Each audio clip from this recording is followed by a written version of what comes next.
পাঠাচ্ছে, মিজাজ খারাপ হয়ে যায়, পোলাপান আমাকে এমনি বারবার রিকোয়েস্ট পাঠায়। মানে আমি ফাইট টু কিল একটা কন্টেন্ট ক্রিয়েটর, সবসাথে বড়, মানে অত বড় না, যা একটু বড়। দেখো আবার পাঠাইছে। ওরে আল্লাহ রে, আমি কি করবো রে? পোলা আমাকে আবার রিকোয়েস্ট পাঠাচ্ছে, একটু শান্তি করি, একটু বসবো, একটু বসতে দিবি, একটু মোবাইলটাতে টিপতে দিবি, মোবাইল টিপতে দিবি। শান্তি নাই আমার, আসলে শান্তি নাই, শান্তি ফুল হারাম হয়ে গেছে। ওরে আল্লাহ রে, আবার রিকোয়েস্ট দিচ্ছে রে। এ কি নির্লজ্জা ভাই, পুরা নির্লজ্জা। পোলা আমার বারবার রিকোয়েস্ট দিতেছে ভাই, সে কথা তোমার আমার কোয়া লাগছে না। আরে ভাই তোমার সমস্যা কি গো?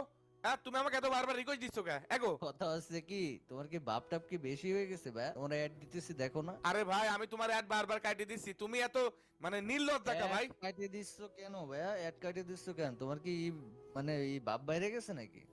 আরে বুঝলাম ভাই, না। আরে ভাই আমার কোনো প্রকার কোনো ভাবটা বাড়েনি। আমি সারাদিন পরে একটু গেমে ঢুকলাম, মনে করছি মোবাইল একটু ফেসবুক চালাবো আর গেমটা একটুখানি দেখবো চোখের দেখা। আর তুমি এমন সময় ভাই মত্তি আইসলে, মানে কি বলবো। কথাবার্তা ঠিক করো, ঠিক আছে? তুমি মনে করো যে এমনিতেই হলো অ্যাড দিয়েছে, আসো নাই তুমি, অনেক বড় রং করছো, তারপরে আবার উল্টা পাল্টা কথা বলতেছো, ঠিক আছে? সমস্যা কি? অনেক বেশি পপুলার হয়ে গেছে।